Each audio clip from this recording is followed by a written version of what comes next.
On our way back home from visiting the earliest rodeo and dude ranch in the east, we heard about an exhibit in nearby Glens Falls about the last Pony Express rider in America. In the fading light of the American frontier, where legends were born and the West was won, one name still echoes across the windswept plains: Bronco Charlie Miller. Rider, scout, showman, survivor of a vanished world. From carrying the mail as the youngest Pony Express rider, to sharing the stories of the Old West with presidents and common folk alike, Bronco Charlie wasn't just a witness to history, he lived it. We're going to learn the untold story of the man who outlived the Wild West but never let it die.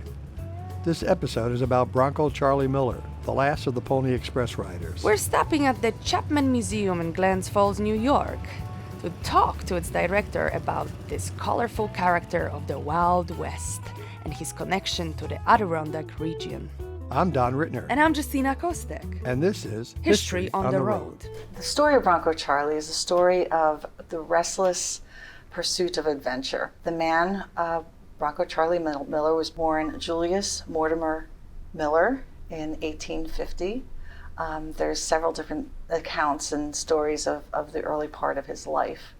The most believable one comes from his great nephew, and that was that he was born from an immigrant and a teenage woman in New York City. And he and his brother, who was a year younger, really caused a lot of trouble around town. They were real juvenile delinquents. So in their young lives of 9 and 10 years old, I think the parents just had a little bit too much of them and took matters into their own hands. And there was a service available back then in the mid-1800s where there was called school ships.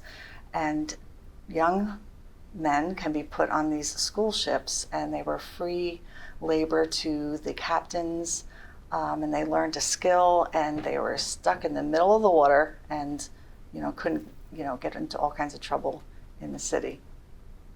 So the story goes that he and his younger brother set sail from New York City and traveled around Cape Horn for the end destination in California. Prior to docking in San Francisco, Charlie jumped overboard, swam ashore, and escaped. His brother jumped overboard and was captured and sent back to New York City. That started his adventure in the West, according to one story. Another story is an account from Bronco Charlie that he was born between two buffalo hides in a covered wagon on his way west with his family.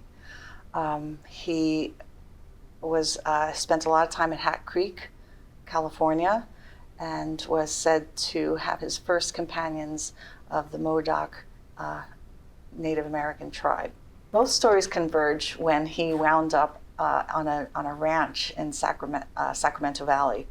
And at that ranch, he had his first experience with Spanish and Mexican cowboys. So these cowboys were called vaqueros, and they taught him how to use the lariat, throw knives, use the gun, and ride horses and tame wild horses.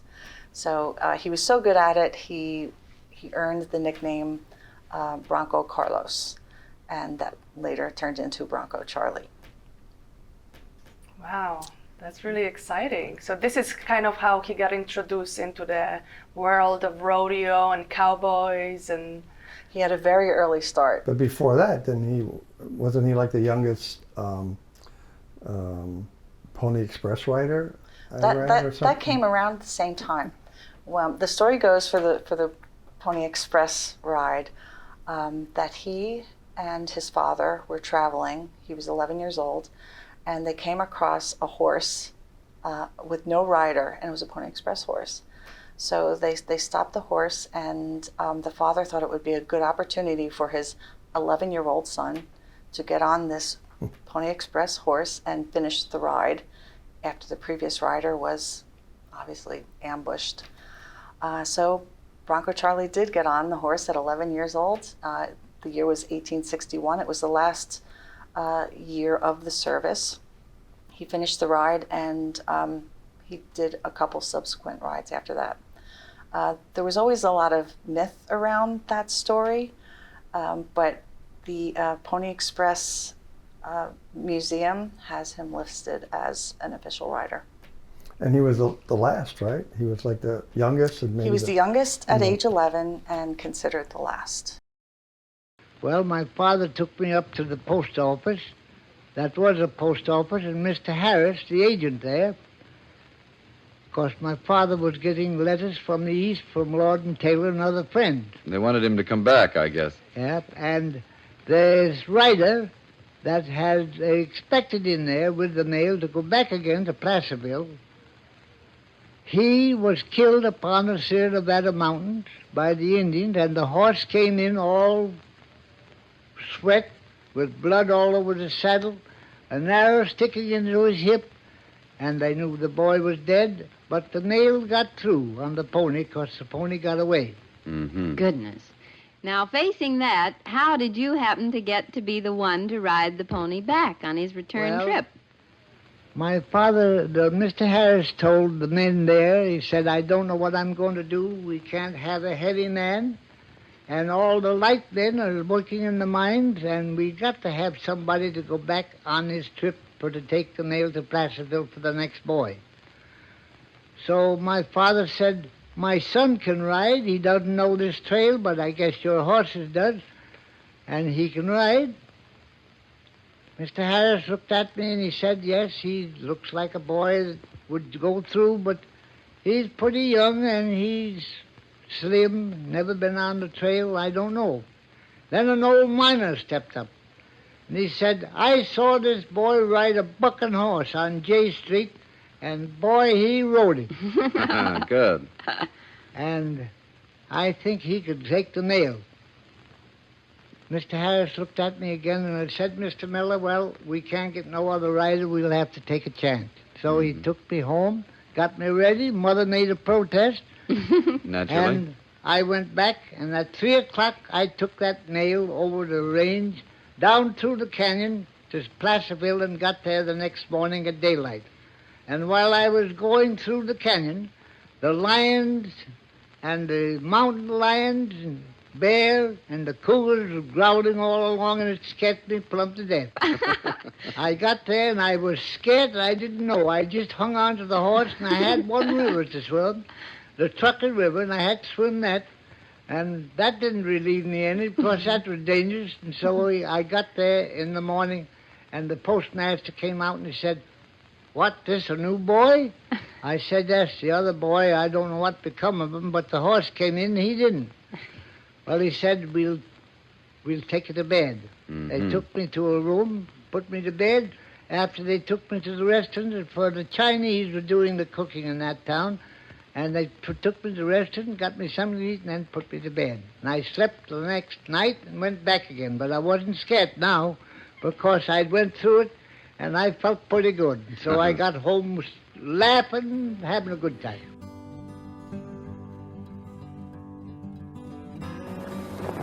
You want to know a little about early days? Pony Express riding was the toughest work in the bunch. If you were scouting, you could go where you pleased. But when you was riding Pony Express, you had a trail to go.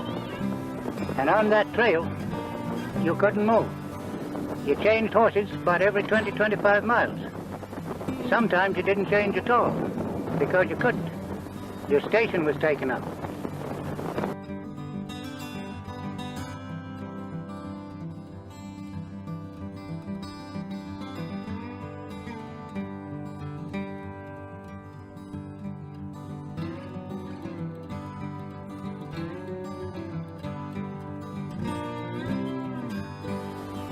Then there was times when you had to shoot.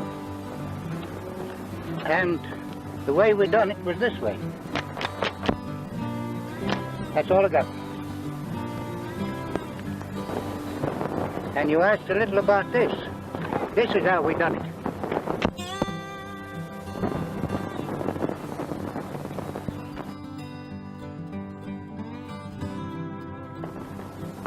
One of the toughest things was Pony Express riding. If you were scouting, you could go where you pleased. But,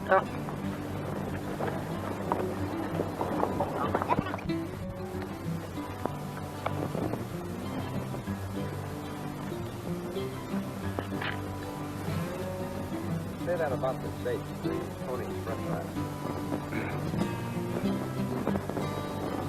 Pony Express riding's tough work.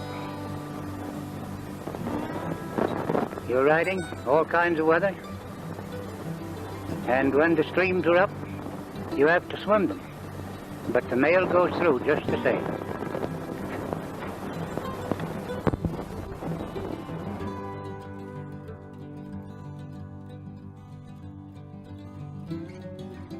So after the Pony Express, did he get involved with the Buffalo Bill? Yeah, that's another really exciting story. So after the Pony Express, he did take several other jobs on ranches and taming horses, and then finally he started started to get into like the saloon scene a little bit, and started getting into a little bit of trouble again.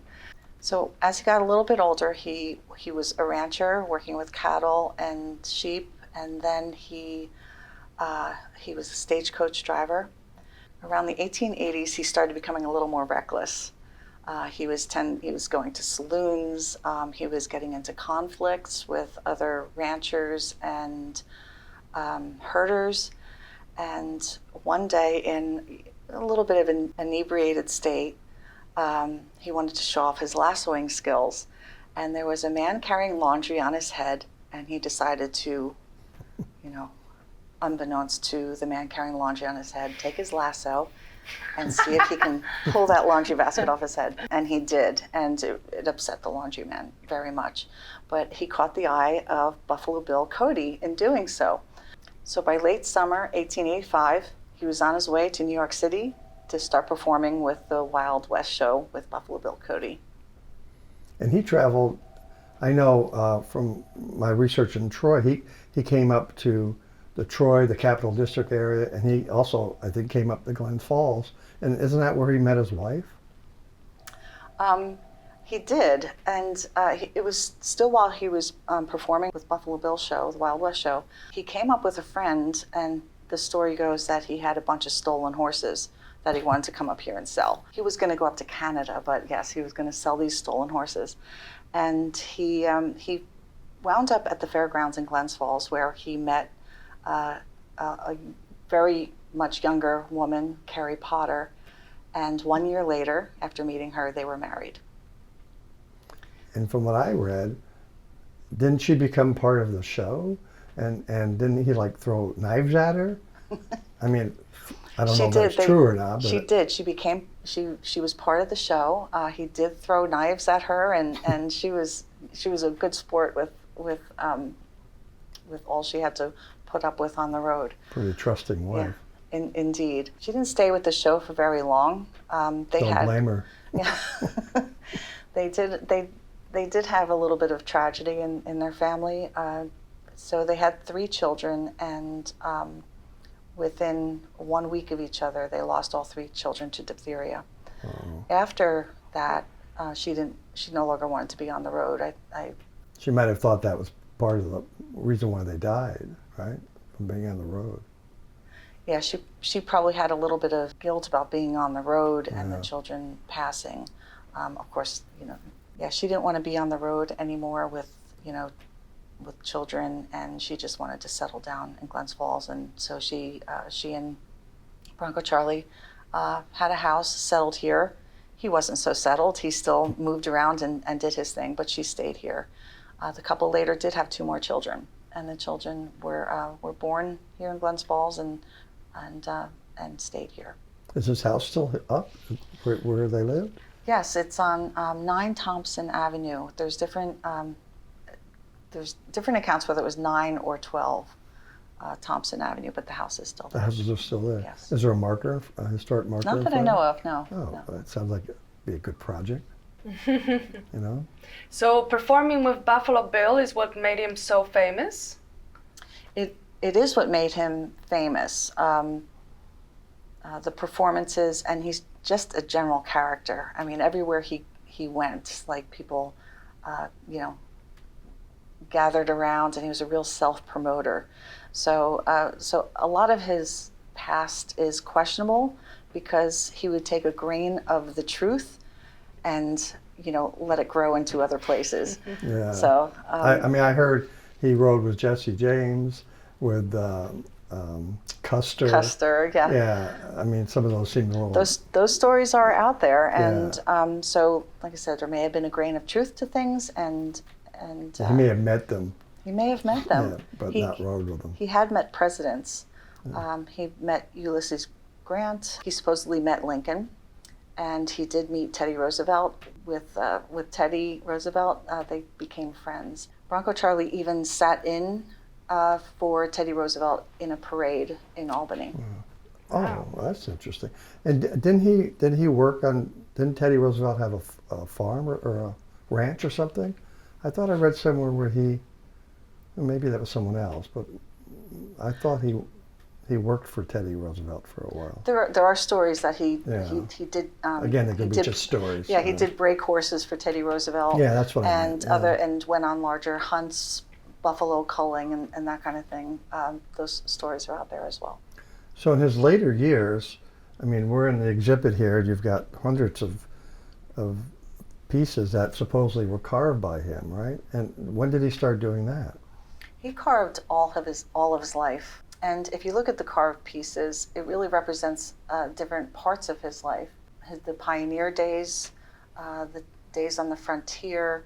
He really liked to carve horses and wagons and people. He's very expressive in the people that he captured, and even scenes of the Wild West show. It's very varied in the subject matter that he chose. Later on in his life, he became religious, and there's even a lot of religious carvings from that time of his life. How did you get the exhibit? I mean, there's hundreds of pieces here. I mean, who collected all these? This collection came from a woman named Rebecca Maslin from Massachusetts. She came across these beautiful pieces in an antique store back in the 70s, and she just had them in storage. In 1998, this collection was actually here at the Chapman and exhibited. Same collector and the same works on display then. And I think Rebecca was tired of storing them over the decades, and she thought that the Chapman Museum would be the perfect place for her collection. So she called us, and after a few months, we were able to bring the collection home to Glens Falls. With all the history that Bronco Charlie has here in Glens Falls, meeting his wife, raising his family, and he's buried here as well. So we really feel like this collection has landed where it needed to be, and it's come home to the Chapman. How many pieces are in the collection? Well, it's hard to say. There's some pieces that are pieces of pieces or stands, but I would say there's about 250 pieces that are fully realized. So tell us a little bit about the Chapman Museum itself. This is just one exhibit, right? So how old is the museum? So the Chapman Museum was originally the Glens Falls Historical Association, and then in the 80s it expanded to be the Glens Falls Queensberry Historical Association. So we have a very large collection of Seneca Ray Stoddard photographs, and now adding to that anchor collection, we have this wonderful collection of Bronco Charlie folk art. He did return to Glens Falls often. He even had a riding center west of the city where he taught people how to ride and kept them a little close to home for a period. Right. He spent a large portion of his life in New York City, and he even bought a place on Long Island. So he had a camp on Long Island. He built a log cabin himself, and there he made more of his whittled sculptures and totem poles, and he sold them out of his log cabin. So that log cabin was later sold and opened as a restaurant. The restaurant was called Bronco Charlie's. Oh, nice. Is it still around? Is it still in? Unfortunately, it's not. They did raise Bronco Charlie's a few years back, but it's still a little bit of a legend in Long Island. He was still full of adventures, like well into his 80s. When he was 83, he decided to try to ride one horse, one rider, across country to San Francisco. And he did so. He was the only person to do that as one person and one horse. Really? Like the Pony Express? Well, that he was, trying to recreate his, fame. The trip from New York to San Francisco took 7 months and 23 days. Wow. So that's a long ride. It's a long ride, yeah. Did he ever come back on the horse? That's a really great question. No, he didn't have enough money to get back home, so he sold the horse in San Francisco, his favorite horse. He sold the horse in San Francisco to get back home. Oh. His favorite horse. So what do we know about the Bronco Charlie's wife? Well, she did stay here and settle in Glens Falls, and the two surviving children stayed in the area with her. She died in 1936 at the age of 67. And a few years later, Bronco Charlie then left the area and moved to Tompkins Square House in Lower Manhattan, where he lived out the rest of his life. He continued to whittle until about 1946, and he only stopped because his room just got so full of his carvings. Even though he was in Tompkins Square House, he still made public appearances, including in 1954, where he appeared on the Gary Moore Show. So he was 104 years old. Wow, he had a great life. Yes, he did. Charlie died in Bellevue Hospital on January 15th, 1955, and it was 2 weeks after his 105th birthday. His recipe for a long life well lived is live right and be friendly. Well, what about that quote, Nicoile, that just right behind you? Take what you need, but leave something for the fellow that's coming after. What do you think he meant by that? I think that had to do when he was in his travels going west, when he was in covered wagons. So it was really about sharing what you have, sharing with others on the road. So if you have more than what you need, you leave it for somebody coming on the road behind you. But don't be selfish about things. Just share and live in the world respectfully. Well, we want to thank you for sharing the information about Bronco Charlie. It sounded like a fascinating fellow. Wish I could have met him. Yes, indeed. That would have been fun. Yeah. Well, thank you. Thank you. Thanks for coming. Bronco Charlie Miller rode further than most men ever dreamed, from the dust of the Pony Express trails to the bright lights of the show ring, from forgotten frontier towns to the pages of American legend. He was a storyteller, a showman, a relic of a fading past who refused to be forgotten. And though the West he knew is long gone, the spirit of Bronco Charlie rides on, in every story told around the campfire, in every dream of wide open skies, in every heart that still believes in. Legends never die, they just ride on ahead. This was the story of Bronco Charlie Miller, the last of the Pony Express riders.